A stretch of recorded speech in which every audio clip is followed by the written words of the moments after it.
Hi friends, ശ്രീജിസ് വ്ളോഗ്സിലേക്ക് എല്ലാവർക്കും സ്വാഗതം കേട്ടോ. കുറേ നാളുകൾക്ക് ശേഷം ഒരു വോയിസ് ഓവറൊക്കെ കൊടുത്ത് ഒരു വീഡിയോ അപ്ലോഡ് ചെയ്യാമെന്ന് വിചാരിച്ചു കേട്ടോ. ഞാനിതിന് ചെറിയൊരു ഷോർട്സൊക്കെ കഴിഞ്ഞ് ഇട്ടിട്ടുണ്ടായിരുന്നു. ഇത് മാമ്പഴത്തറ എന്ന് പറയുന്ന നമ്മുടെ പുനലൂരിൽ കൊല്ലം ജില്ലയിൽ വരുന്ന ഒരു ഹിൽ സ്റ്റേഷനാണ് കേട്ടോ. അവിടെയൊക്കെ ഉള്ളൊരു യാത്രയുടെ ചില ഭാഗങ്ങളാണ് ഞാനിതിൽ കാണിച്ചേക്കുന്നത്.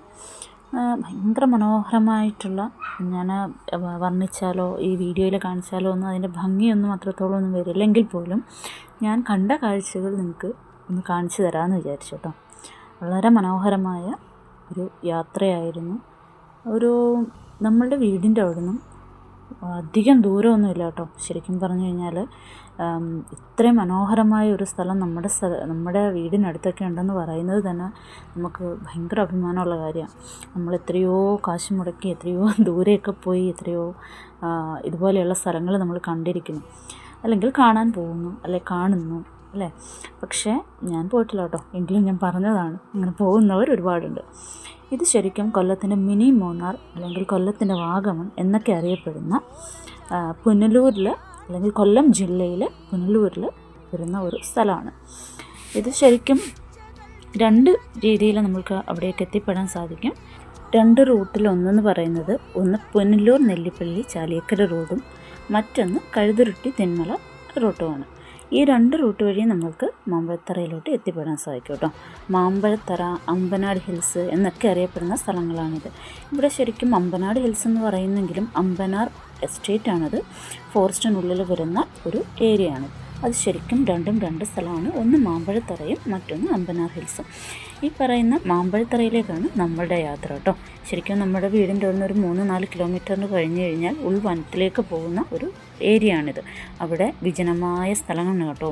രണ്ട് റോഡിൻ്റെ ഇരുവശങ്ങളിലുമായും റബ്ബർ തോട്ടങ്ങളും എസ്റ്റേറ്റുകളും തേക്കിൻ കാടുകളും മലനിരകളും താഴ്വരകളും അരുവികളും അങ്ങനെ പറഞ്ഞാലും വർണ്ണിച്ചാലും തീരാത്ത അത്രയ്ക്കും കാഴ്ചകൾ കാണാനുള്ള ഒരു ഏരിയ തന്നെയാണിത്. ശരിക്കും നമ്മളുടെ വനപ്രദേശമാണ് എങ്കിലും അവിടെ ആൾതാമസവും ഉള്ള ഏരിയ കൂടിയാണ് കേട്ടോ. അതായത് അവിടുത്തെ എസ്റ്റേറ്റിൽ ജോലി ചെയ്യുന്ന, ഫാക്ടറികളിൽ ജോലി ചെയ്യുന്ന ആൾക്കാരൊക്കെ അവിടെയാണ് താമസിക്കുന്നത്. അങ്ങോട്ടുള്ള ഏരിയകൾ കാണുമ്പോഴൊക്കെ നമ്മൾക്ക് ഒരുപാട് എന്താ പറയുക, നമ്മൾക്കത് എക്സ്പ്ലെയിൻ ചെയ്യാൻ പറ്റില്ല. എങ്കിലും നമ്മളത് കണ്ടു കഴിഞ്ഞാൽ നമുക്ക് കണ്ണിനൊക്കെ ഭയങ്കര കുളിർമയേകുന്ന, പ്രത്യേകിച്ചും ഈ ഒരു സമയം എന്ന് പറയുന്നത് മഴക്കാലം ആയതുകൊണ്ട് തന്നെ മഴ പെയ്ത് തളിരിലകളൊക്കെ വന്ന് എന്താ പറയുക, വനത്തിനൊക്കെ ഭയങ്കര ഭംഗി തോന്നുന്ന ഒരു സമയമാണ് ശരിക്കും പറഞ്ഞു കഴിഞ്ഞാൽ. ആ കാടൊക്കെ ഭയങ്കര തെളിഞ്ഞ് എന്താ പറയുക, ഇലകളുടെ ആ പച്ചപ്പുകളൊക്കെ നമുക്ക് ശരിക്കും അത് എൻജോയ് ചെയ്യാൻ പറ്റും. നമ്മൾ ശരിക്കും ഫാമിലി കൂടിയാണ് പോയത്. അപ്പോൾ അതുകൊണ്ട് തന്നെ കുട്ടികളും ഒക്കെ കൂടി ഉണ്ടായിരുന്നത് കൊണ്ട് നമ്മൾ അധികം അങ്ങനെ റോഡിൽ ഇറങ്ങി നിന്ന് അങ്ങ് എക്സ്പീരിയൻസ് ചെയ്യാൻ നമ്മൾ നിന്നിട്ടില്ല. ഇതിന് മുന്നേയും നമ്മൾ പോയിട്ടുണ്ട്. അപ്പോൾ ചെറിയ കുട്ടിയൊക്കെ ഉള്ളത് കൊണ്ട് നമ്മളങ്ങനെ ഒരുപാട് റോഡിൽ ഇറങ്ങി നിന്ന് നമ്മളങ്ങനെ എക്സ്പീരിയൻസ് ചെയ്തിട്ടില്ല. എന്താണെന്ന് വെച്ചാൽ അങ്ങോട്ട് പോകുമ്പോൾ ഇറങ്ങി നിന്ന് എക്സ്പീരിയൻസ് ചെയ്യാനാണെങ്കിൽ ശരിക്കും ചെറിയ അരുവികൾ, ചെറിയ തൂക്കുപാലങ്ങൾ ഒക്കെയുണ്ട്. അതൊക്കെ കാണാനും എക്സ്പീരിയൻസ് ചെയ്യാനുമാണെങ്കിൽ ഒരുപാടുണ്ട്. നമ്മൾക്ക് ശരിക്കും ഒരു 1 ഡേ ട്രിപ്പ് പോവുകയാണെങ്കിൽ, അതായത് നമ്മൾക്ക് പത്തനംതിട്ട ജില്ല, കൊല്ലം ജില്ല അല്ലെങ്കിൽ ട്രിവാൻഡ്രം എന്നൊക്കെ ഏരിയയിലുള്ള കുറച്ചുകൂടെ ലോക്കലായിട്ട് വരുന്ന ആൾക്കാർക്ക് ഒരു 1 ഡേ ട്രിപ്പ് എന്നുള്ള നിലയ്ക്ക് തെന്മല നമ്മളുടെ ഡാമൊക്കെ കാണാൻ പറ്റും. പിന്നെ അമ്പനാട് ഹിൽസ് അല്ലെങ്കിൽ മാമ്പഴത്തറ എന്നൊക്കെ പറയുന്നത് നമുക്കൊരു 1 ഡേ ട്രിപ്പ് എൻജോയ് ചെയ്യാൻ പറ്റിയ ഒരു ഭയങ്കര ലോ കോസ്റ്റിൽ, നമുക്ക് ഒരുപാട് എക്സ്പെൻസോ കാര്യങ്ങളോ ഒന്നും അവിടെ വരുന്നില്ല. നമ്മൾക്ക് എന്നാൽ ഒരുപാട് എൻജോയ് ചെയ്യാൻ പറ്റുന്ന ഒരു സ്ഥലം കൂടിയാട്ടോ ഇത്. ശരിക്കും നൂറ്റാണ്ടുകളുടെ കഥ പറയുന്ന ഒരു ചരിത്രം തന്നെയുണ്ട് കേട്ടോ മാമ്പഴത്തറയ്ക്ക്.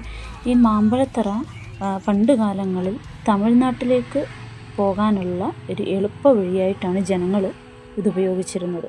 അതുകൊണ്ട് തന്നെ ഇന്നും അവിടെ നല്ല നടപ്പാത, നല്ല റോഡ് സർവീസ് ഉണ്ട്. അവിടെ ബസ് സർവീസൊക്കെ ഉള്ള ഒരു നല്ല നടപ്പാത തന്നെ കേട്ടോ. നമുക്ക് യാത്ര ചെയ്യാനുള്ള സൗകര്യങ്ങൾ നോക്കിക്കഴിഞ്ഞാൽ അവിടെ ഒരു ബുദ്ധിമുട്ടോ അങ്ങനെയുള്ള കാര്യങ്ങളൊന്നുമില്ല. ഇത് ശരിക്കും പണ്ട് കാലങ്ങളിൽ എല്ലാവരും അതൊരു ഈസി വേ ആയിട്ട് ഉപയോഗിച്ചിരുന്ന ഒരു സ്ഥലമാണ്. പിന്നെ അതുപോലെ മറ്റൊരു മാമ്പഴത്തറയ്ക്ക് എന്തുകൊണ്ട് ഇതാണ് കേട്ടോ, മാമ്പഴത്തറ എന്ന് പറയുന്ന ഒരു ഏരിയ എന്ന് പറയുന്നത് ഇതാണ്. ഈ മാമ്പഴത്തറ വന്നു കഴിഞ്ഞ് കഴിഞ്ഞാൽ ശരിക്കും ഇപ്പോൾ ആ പേര് നോക്കിക്കഴിഞ്ഞാൽ എന്തുകൊണ്ട് അവിടെ മാമ്പഴത്തറ എന്ന് പറഞ്ഞ പേര് വന്നതെന്ന് ചോദിച്ചാൽ അവിടെ മാമ്പഴമോ ഒന്നും കാണാനില്ല. പക്ഷേ എങ്കിൽ പണ്ട് കാലങ്ങളിൽ ഇരുപാതകൾ, അതായത് റോഡിൻ്റെ ഇരുവശങ്ങളിലുമായും നിറയെ മാമ്പഴം അല്ലെങ്കിൽ മാവ് നട്ടുപിടിപ്പിച്ചിരുന്ന ഒരു, അല്ലെങ്കിൽ അങ്ങനെ മാമ്പഴം തോട്ടത്തിന് നടുവിൽ കൂടിയുള്ള ഒരു യാത്രയായിട്ടൊക്കെയാണ് പണ്ടുള്ള ജനങ്ങൾ ഇതിനെ കണ്ടിരുന്നത്, അല്ലെങ്കിൽ എൻജോയ് ചെയ്തിരുന്നത്. അപ്പം അങ്ങനെയൊക്കെയാണ് ഇതിന് മാമ്പഴത്തറ എന്ന് പറയുന്ന ഒരു പേര് വരാനൊക്കെ ഉള്ള സാഹചര്യം എന്ന് പറയുന്നത്. ഇവിടെ നമ്മളിപ്പോൾ ഫാമിലിയായിട്ട്, ഇതാണ് ശരിക്കും മാമ്പഴത്തറ എന്ന് പറയുന്ന ഇപ്പോൾ കാണുന്ന ഈ ഒരു ഏരിയയാണ്. ഇവിടെ ശരിക്കും കോടമഞ്ഞാണ്, ചെറിയ മഴയും ഇപ്പോഴത്തെ ഒരു മഴ സീസണൊക്കെ ആയതുകൊണ്ട് തന്നെ അവിടെ നിറയെ ആൾക്കാരാണ് കേട്ടോ. ഇപ്പം ഒരുപാട് ഇൻസ്റ്റാഗ്രാമിലും FBയിലും ഒക്കെ ഒരുപാട് റീൽസും കാര്യങ്ങളും ഒക്കെ പോകുന്നത് കൊണ്ട് കാണാനും എൻജോയ് ചെയ്യാനും ഒക്കെ ഒരുപാട് ഫാമിലീസും ബാച്ചിലേഴ്സും ഒരുപാട് ദൂരെ നിന്നും ഒക്കെ ഒരുപാട് ആൾക്കാർ വന്നു പോകുന്ന ഒരു സ്ഥലമാണ് കേട്ടോ. എല്ലാവരും എന്താ പറയുക, അവിടെ ചെറിയ ചെറിയ ബോർഡുകൾ നമുക്ക് കാണാൻ സാധിക്കും. വന്യമൃഗങ്ങൾ വരുന്ന സ്ഥലമാണ്, എല്ലാവരും സൂക്ഷിക്കണം, അല്ലെങ്കിൽ അവിടെ എൻട്രിയൊക്കെ അങ്ങനെ റെസ്ട്രിക്റ്റഡ് ആണ്. ശരിക്കും ആൾക്കാർ പോകുന്നു, ഫോട്ടോസ് എടുക്കുന്നു, അങ്ങനെ വരുന്നു എന്നുള്ളത് മാത്രമേ ഉള്ളൂ. എല്ലാവരും അവിടെ ഇവിടെ ഫോറസ്റ്റിൻ്റെ ബോർഡുകൾ നമുക്ക് കാണാൻ സാധിക്കും. പുലി ഇറങ്ങുന്നതാണ്, കാട്ടാനകളുടെ ശല്യമുണ്ട് എന്നൊക്കെ പറഞ്ഞിട്ട്. അപ്പം ഇതുപോലെ നമ്മളവിടെ നിന്ന സമയത്ത് നമ്മളുടെ അടുത്ത് അവിടെ അതുവഴി ഒരു യാത്രക്കാരൻ വന്നിട്ട് ഇതുപോലെ തന്നെ നമ്മളോട് പറഞ്ഞു, അവിടെ ആന ഇറങ്ങിയിട്ടുണ്ട്, എല്ലാവരും സൂക്ഷിക്കണം എന്ന് പറഞ്ഞു. പക്ഷേ ആരും അത്ര കെയർ ചെയ്തില്ല. കാരണം പറയുമെങ്കിലും അങ്ങനെ, കാരണം ഒരു 6 മണി 5:30 6 മണി ടൈം ആയതുകൊണ്ട് ആ സമയത്ത് ആന ഇറങ്ങാൻ സാധ്യതയില്ലാത്തൊരു ടൈമാണ്, അതുകൊണ്ട് ആരും വിശ്വസിച്ചില്ല. പക്ഷേങ്കിൽ നമ്മളിവിടെ കോടയൊക്കെ ഇറങ്ങി, ഇവിടെ കോടമഞ്ഞ് ഭയങ്കര തണുപ്പും കാറ്റും. ഞാൻ ഇത് വോയിസ് ഓവർ തന്നെ കൊടുക്കാൻ കാര്യം, നമുക്കിത് ഒന്നും സൗണ്ട് ക്ലിയർ ആവില്ല, കാരണം അത്ര കാറ്റും കോട ഇതിപ്പം കയറുന്ന ഒരു ടൈമാണ് കാണുന്നത്, അതായത് കോട തിരിച്ചിറങ്ങുന്ന ഒരു ടൈമാണ് കാണുന്നത്. അപ്പം ഭയങ്കര മഞ്ഞും അത് ആ ഏരിയയിൽ മാത്രമാണ് കേട്ടോ. നമ്മൾ ഈ മാമ്പഴത്തറ എന്ന് പറയുന്ന ആ ഒരു ഹിൽ പോയിന്റിൽ ചെന്ന് കഴിയുമ്പോൾ കാണുന്ന ഒരു വ്യൂ എന്ന് പറയുന്നത് ഇതാണ് കേട്ടോ. കുറച്ച് പാറയും അങ്ങനെയൊക്കെ ഉണ്ട് അവിടെ. നമുക്ക് നല്ലൊരു വ്യൂ കിട്ടി. നമ്മളുടെ KSRTC ഈ കോടകൾക്കൊക്കെ ഇടയിൽ കൂടി വരുന്ന നല്ല അടിപൊളി ഒരു വ്യൂവും വീഡിയോയും ഒക്കെ നമുക്ക് കിട്ടി കേട്ടോ. ഭയങ്കര രസമായിരുന്നു അത്. അപ്പം നമ്മൾ ഫാമിലിയായിട്ട് തന്നെയാണ് അവിടെ പോയത്. അപ്പോൾ നമ്മൾ തിരിച്ച് പോകുന്ന വഴിക്കാണ് നമ്മൾ ശരിക്കും ഇവിടെ നിന്ന് നമ്മൾ കുറച്ച് നേരം ഫോട്ടോസൊക്കെ എടുത്തു, കുറച്ച് നേരം എന്താ പറയുക, മക്കളൊക്കെ ആണെങ്കിൽ അത് റീൽസൊക്കെ എടുത്തു. എൻ്റെ ചെറിയ മോളാണ്, അപ്പോൾ അവൾ റീൽസൊക്കെ എടുക്കാനൊക്കെ ഇഷ്ടമാണ്, അപ്പോൾ അങ്ങനെ എടുക്കാനൊക്കെ നോക്കി. ചെറിയ കുട്ടി ഉണ്ടായിരുന്നു, അപ്പോൾ അവൻ കുട്ടികളെ കൊണ്ട് നമുക്ക് അങ്ങനെ അത്ര ഭയങ്കര സേഫാണ് ഏരിയ എങ്കിലും നമുക്ക് അങ്ങനെ അങ്ങ് വന്ന് തണുപ്പും ഒക്കെ ആയതുകൊണ്ട് തന്നെ നമുക്ക് ഒരുപാട് ടൈം അങ്ങനെ സ്പെൻഡ് ചെയ്യാനൊന്നും നമുക്ക് പറ്റത്തില്ല. ബാച്ചിലേഴ്സൊക്കെ വന്നു കഴിഞ്ഞാൽ ഒരുപാട് എൻജോയ് ചെയ്യുന്നൊരു ടൈം കൂടിയാണ് കേട്ടോ അവിടെ. ആ സമയത്ത് നമ്മൾ വളരെ വെളുപ്പിനെ പോകുന്നതും അത് സന്ധ്യ കഴിഞ്ഞതിന് ശേഷം അതുവഴിയുള്ള യാത്ര ഭയങ്കര ഡേഞ്ചറാണ്. കാരണം നമ്മൾക്കവിടെ പ്രത്യേകം ബോർഡൊക്കെ ഉള്ളത് കൊണ്ട് തന്നെ എന്തെങ്കിലും സംഭവിച്ചു കഴിഞ്ഞാൽ അത് വലിയ കുറ്റകരമാണ്, നമ്മൾ അതുവഴി പോകുക അങ്ങനെയൊക്കെയുള്ള ഇത് ചെയ്യുക എന്ന് പറയുന്നത് കേട്ടോ. പിന്നെ നമ്മൾ കുറച്ച് ദൂരം ചെന്ന് കഴിഞ്ഞപ്പോഴത്തെ തിരിച്ചിറങ്ങി കുറച്ച് ദൂരം ചെന്നപ്പോഴാണ് നമ്മൾ ശരിക്കും ആനയൊക്കെ കണ്ടത്. കാട്ടാന എന്ന് കേട്ടിട്ട് മാത്രമേ ഉള്ളൂ, പക്ഷേങ്കിൽ നമ്മൾ ആ കാട്ടാനെ കാണാനും കൂടി നമുക്ക് പറ്റി കേട്ടോ. ആ ഒരു ഭാഗ്യം എന്നൊന്നും പറയാൻ പറ്റുമെന്ന് എനിക്കറിയില്ല, പക്ഷേങ്കിൽ എല്ലാവർക്കും ഒന്നും അങ്ങനെ കാണാൻ പറ്റത്തില്ല. കാരണം കാട്ടാന വരുന്ന സമയത്ത് നമ്മൾക്കും പോയി മുന്നിൽ പെടാനൊന്നും പറ്റുമല്ലോ. ഇത് ഒരു 100 മീറ്റർ ഡിസ്റ്റൻസിൽ നമ്മൾ കാറിൽ പോകുന്ന ടൈമിൽ നമ്മൾക്ക് കാട്ടാനെ കാണാൻ പറ്റി കേട്ടോ. ഇത് ഈവനിങ് ടൈമാണ്. നമ്മളൊരു 4 മണിക്ക് വീട്ടിൽ നിന്ന് പോയി ഏകദേശം ഒരു 1 അവർ യാത്ര, ഉൾക്കാട്ടിലൂടെയുള്ള യാത്രയാണ്. ആ 1 അവർ നമ്മൾ ട്രാവൽ ചെയ്ത് അവിടെ ചെന്ന് കഴിയുമ്പോഴാണ് നമ്മൾക്ക് ഈ മാമ്പഴത്തറ വ്യൂ, ഹിൽ പോയിൻറ്റും വ്യൂസും ഒക്കെ നമുക്ക് കാണാൻ പറ്റുന്നത്. കറക്റ്റ് ടൈമിലാണ് നമ്മൾ എത്തിപ്പെട്ടത് അവിടെ. കാരണം അതുകൊണ്ട് തന്നെ കോടമഞ്ഞ് വരുന്നതും കോട ഇറങ്ങുന്നതും എല്ലാം നമ്മൾക്ക് എൻജോയ് ചെയ്യാൻ പറ്റി. അത് കഴിഞ്ഞതിന് ശേഷം, കാരണം നമ്മൾ അധികം ഇരുട്ടുന്നതിന് മുന്നേ തന്നെ നമ്മൾക്ക് ശരിക്കും തിരിച്ചിറങ്ങേണ്ടതായിട്ടുണ്ട്. കാരണം ഇല്ലയെന്നുണ്ടെങ്കിൽ നമ്മൾക്ക് യാത്ര ഭയങ്കര ദുർഘടമായിരിക്കും, നമുക്ക് ഭയങ്കര ബുദ്ധിമുട്ടുള്ള ഒരു കാര്യമാണ്. കാരണം കുട്ടികളെയും കൊണ്ട് പോകുന്നതാണ്, നമുക്കങ്ങനെ ധൃതി വെച്ച് പോകാൻ പറ്റില്ല. കാരണം റോഡിൽ കൂടി പോകുന്ന സമയത്ത് നമ്മൾ ഭയങ്കര കെയർഫുള്ളായിട്ട് വേണം അവിടെ വണ്ടി ഓടിക്കാനും എടുക്കാനും ഒക്കെ. കാരണം ഓപ്പോസിറ്റ്, കാരണം ഒരു വൺ വേ പോലെ കിടക്കുന്ന റോഡാണ് ശരിക്കും. കാരണം അത്രയ്ക്കുള്ള സ്പേസേ ഉള്ളൂ. അപ്പോൾ ഒരു എന്താ പറയുക, വണ്ടി വന്ന് മറ്റൊരു വണ്ടി നമ്മളെപ്പോഴും എക്സ്പെക്റ്റ് ചെയ്തിട്ട് വേണം നമ്മൾ വണ്ടി ഓടിക്കാനും ഒക്കെ. കാരണം അല്ലാന്നുണ്ടെങ്കിൽ പാടാണ്. ഇവിടെ ശരിക്കും നമ്മൾ ചെറിയ ചെറിയ ഫാക്ടറികൾ കാണാൻ പറ്റും. അതായത് ടീ എസ്റ്റേറ്റ് പോലെയുള്ള അവിടുത്തെ പ്രവർത്തനങ്ങളൊക്കെ ചെയ്യുന്ന ഫാക്ടറികളുണ്ട് അവിടെ.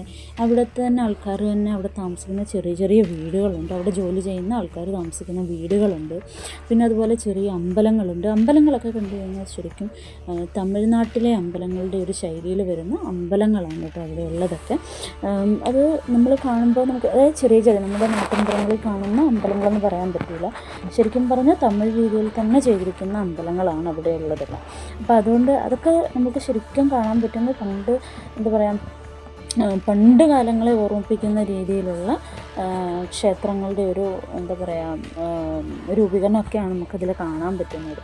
അത് പറഞ്ഞറിയിക്കാൻ പറ്റത്തില്ല. നമ്മൾക്കിത് വളരെ ദൂരെ നമ്മൾക്ക് കാടിൻ്റെ ഒരു വിജനമായ ഒരു വനാന്തരീക്ഷം എക്സ്പീരിയൻസ് ചെയ്ത് മാത്രമാണ് നമുക്ക് പോകാൻ പറ്റുന്നത്.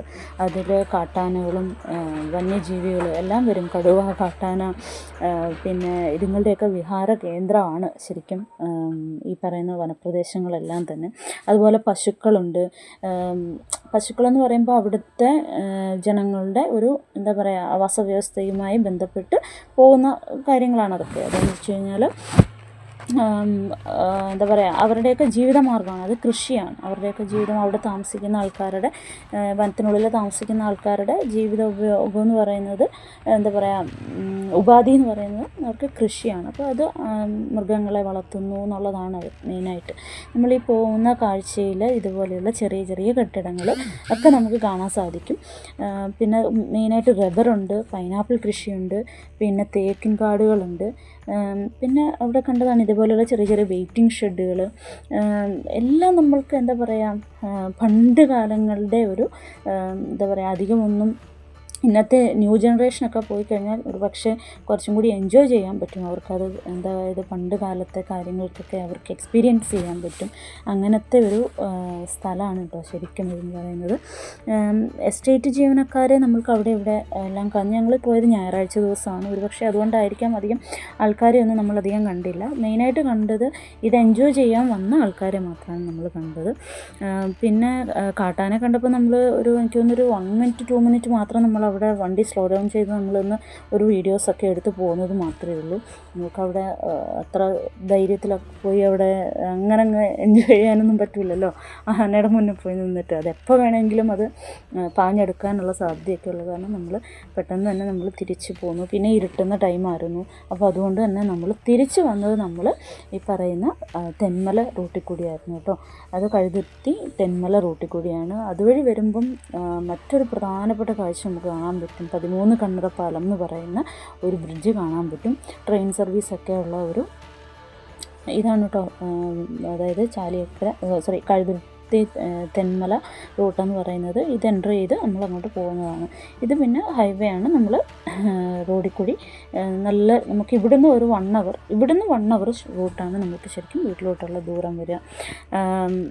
നമ്മൾ ഈ റൂട്ട് പോയി കഴിയുമ്പോൾ നമുക്ക് 13 കണ്ണറ പാലമൊക്കെ കാണാൻ പറ്റും. 13 കണ്ണറ പാലം അതൊരു പ്രത്യേക ഭംഗിയാണ് കാണാനും കൊണ്ട്. നമ്മളിപ്പോൾ അവിടെ ഇറങ്ങി എൻജോയ് ഒന്നും ചെയ്യാൻ പറ്റുന്നൊരു ടൈമായിരുന്നില്ല, ഭയങ്കര മഴയായിരുന്നു. അപ്പോൾ അതുകൊണ്ട് തന്നെ നമ്മളവിടെ ഇറങ്ങി എൻജോയ് ഒന്നും ചെയ്തില്ല. നമ്മൾ ഓൾറെഡി കണ്ടിട്ടുള്ള സ്ഥലങ്ങൾ തന്നെയാണ്.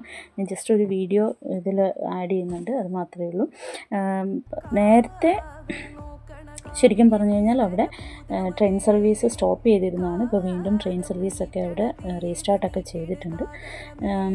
ഇത് ഞാൻ പിന്നെ ചെറിയ ചെറിയ ഷോർട്ട് വീഡിയോസ് ഇതിൽ ആഡ് ചെയ്തു എന്ന് മാത്രമേ ഉള്ളൂ കേട്ടോ. ഇത് നമ്മൾ പോയ റൂട്ടിൻ്റെതും അങ്ങനെയൊക്കെ ആയിട്ട് എനിക്ക് ശരിക്കും ഇതിലെ കുറച്ച് ഞാൻ ഷോർട്ട് വീഡിയോസൊക്കെയാണ് എടുത്തിട്ടുണ്ടായിരുന്നത്. ഞാൻ അധികം അങ്ങനെ ലോങ് വീഡിയോസൊന്നും എടുത്തിട്ടില്ല കേട്ടോ. അതുകൊണ്ടാണ് എനിക്ക് വീഡിയോ കറക്റ്റ് ഒരു ഇതിൽ കിട്ടാൻ. ഇതാണ് 13 കണ്ണറ പാലം എന്ന് പറയുന്നത്.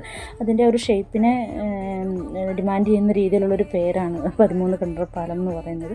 എല്ലാവരും ഇത് എൻജോയ് ചെയ്തു എന്ന് ഞാൻ വിചാരിക്കുന്നു. താങ്ക് യു സോ മച്ച് കേട്ടോ. എന്തായാലും ആർക്കെങ്കിലും വരാൻ പറ്റി കഴിഞ്ഞാൽ കൊല്ലം ജില്ലയിൽ പുനലൂരിൽ മാമ്പഴത്തറ ഒന്ന് എന്താ പറയുക വിസിറ്റ് ചെയ്ത് എൻജോയ് ചെയ്ത് പോകുന്നത് ഭയങ്കര രസമായിരിക്കും കേട്ടോ. എല്ലാവർക്കും നല്ലൊരു എക്സ്പീരിയൻസ് ആയിരിക്കും. എല്ലാവരെയും ഞാനും വെൽക്കം ചെയ്യട്ടെ. ഇത് നമ്മുടെ നാടാണ്, അതുകൊണ്ട് തന്നെ താങ്ക് യു.